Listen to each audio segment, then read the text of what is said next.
જય માતાજી, સ્વાગત છે તમારું અમારી નૈના પટેલ રેસીપીમાં। તો આજે આપણે બનાવશું પરફેક્ટ માપ અને એકદમ ઈઝી રીતે બનતું કેરીનું અથાણું। તો આ અથાણું ખાવામાં એટલું ટેસ્ટી છે, સાથે તમે આખું વર્ષ રાખશો ને તો પણ જરા બગડશે નહીં। જેવું બનાવ્યું છે ને તેવું જ રહેશે। તો ચાલો બનાવવાનું શરૂ કરીએ। તેના માટે મેં અહીંયા 500 ગ્રામ કેરી લીધી છે। જો આગળથી આ રીતે આપણે ડીટીયાના ભાગને કાઢી નાખવાનો। હવે આપણે આને છાલને કાઢી નાખવાની આ રીતે। તો આપણે આને આ રીતે આપણે 2 વાર છાલ કાઢવાની।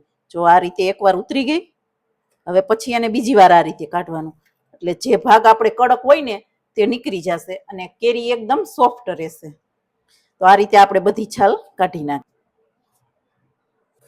તો જુઓ આ રીતે આપણે ડબલ વાર છાલનો ભાગ કાઢી લીધો છે। આવી રીતે આપણે ઊભા કટ લગાવી, જો આવી રીતે કટ લગાવી અને આપણે તેના ચોરસ પીસ કરવાના છે।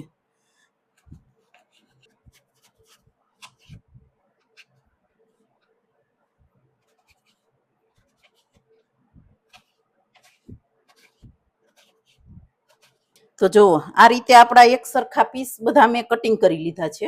હવે આને આપણે એક બાઉલમાં એડ કરી દઈશું। તો જુઓ અહીંયા મેં આ એક બાઉલ લીધું છે, તેમાં આપણે આ કેરીના પીસને એડ કરી દઈએ। આ 1 ચમચી જેટલું આપણે મીઠું એડ કરશું, અડધી ચમચીથી થોડું વધારે એટલી આપણે હળદર એડ કરશું અને આને આપણે સરસ રીતે મિક્સ કરી લેવાનું। જો આ રીતે સરસ મિક્સ થઈ જવું છે, એટલે હળદરનો કલર છે ને એકદમ આપણે કેરીના કટકામાં આવી જશે। જો આ રીતે સરસ મિક્સ થઈ ગયું।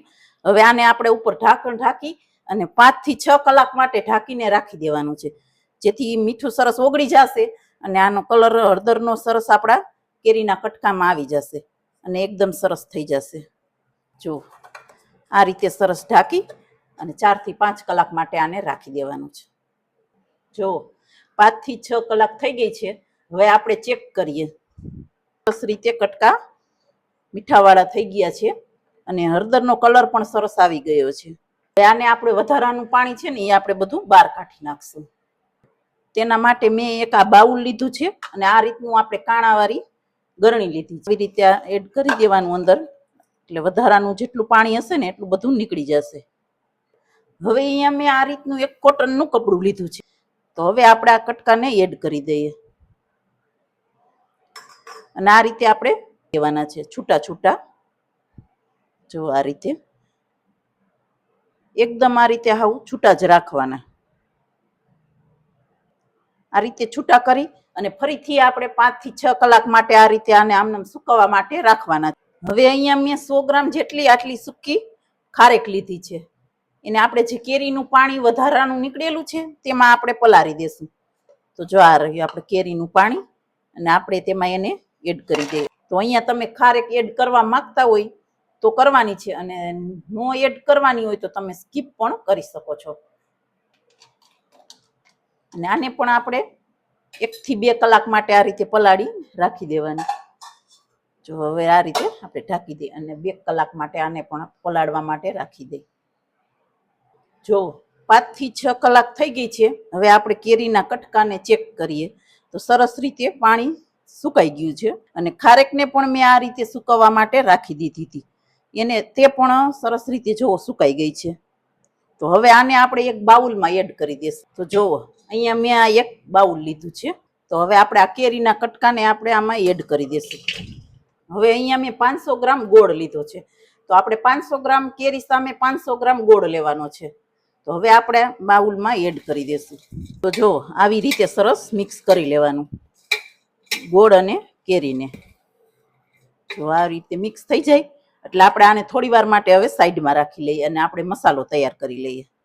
અહીંયા મેં એક પ્લેટ લીધી છે, 4 મોટી ચમચી જેટલા રાઈના કુરિયા એડ કરી દઈએ અને 2 ચમચી મેથીના કુરિયા અને 2 ચમચી ધાણાના કુરિયા આ રીતે આપણે સરસ એડ કરી દેવાના। જેટલા તમે રાઈના કુરિયા લ્યો એના અડધા તમારે મેથી અને ધાણાના કુરિયા લેવાના છે। હવે વચ્ચે 1 ચમચી જેટલી હિંગ એડ કરી દઈએ અને 5 નંગ જેટલા મેં અહીંયા લવિંગ લીધા છે અને 8 થી 10 નંગ જેટલા તીખા છે એને પણ વચ્ચે આ રીતે આપણે રાખી દેવાના. હવે અહીંયા મેં અડધો કપ તેલ લીધું છે અને તેને ગરમ કરી લીધું છે. હવે આપણે મસાલા ઉપર આ રીતે રેડી દઈએ. તો જેટલો મસાલા ડૂબે આપણે તેટલું તેલ લેવાનું છે. જો આ રીતે બધું એડ કરી દેવાનું. આ રીતે ઉપર થાળી ઢાંકી અને 2 મિનિટ માટે રાખવાનું છે. જો 2 મિનિટ થઈ ગઈ છે, હવે આપણે ચેક કરીએ. તેલમાં મસાલા સરસ રીતે સેટ થઈ ગયા છે. ચમચી હળદર એડ કરશું અને અહીંયા મેં 2 મોટી ચમચી જેટલું કશ્મીરી લાલ મરચું લીધું છે, તેને એડ કરી દઈએ. અહીંયા આપણે મીઠું એડ કરવાની જરૂર નથી. જો આવી રીતે સરસ મિક્સ થઈ જાય, જો આવી રીતે, તો આ મસાલાને આપણે છે ને કેરીના કટકામાં આવે એડ કરી દેશું. ગોળ અને કટકાને આપણે એકવાર મિક્સ કરી લેવાનું. જો આવી રીતે મસાલો તૈયાર કર્યો તેમાં આપણે તેને એડ કરી દેશું. જો આવી રીતે એડ કરી દેવાનું. તેને સરસ રીતે આપણે મિક્સ કરી લેશું. જો આવી રીતે, આવી રીતે સરસ મિક્સ થઈ ગયો. આપણે જો તમને નજીકથી બતાવું. આપણે ઢાંકી દેવાનું અને 1.5 દિવસ સુધી રાખવાનું છે. જો 1.5 દિવસ થઈ ગયો છે. હવે આપણે ચેક કરીએ અથાણાને. જો એકદમ ઘાટું રસાવાળું બન્યું છે. જો સરસ રીતે સેટ થઈ ગયું છે. આમ જોવો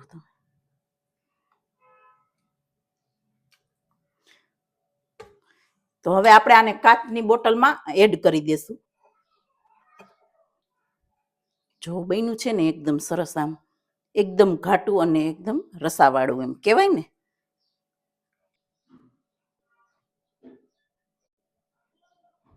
આથણું બોટલમાં આપણે ભરી દીધું છે. હવે આને તમે ફ્રીજમાં અથવા બહાર તમે 12 મહિના સુધી સ્ટોર કરી શકો છો. તો આ રેસીપી તમે એકવાર જરૂરથી ટ્રાય કરજો. અને હા, એક વાત તમને યાદ દેવડાવી દઉં કે આવી અવનવી રેસીપી જોવા માટે અમારી યુટ્યુબ ચેનલને લાઈક કરો, શેર કરો અને સબસ્ક્રાઈબ કરો. ફરી મળીએ નવા એક રેસીપી વિડીયો સાથે.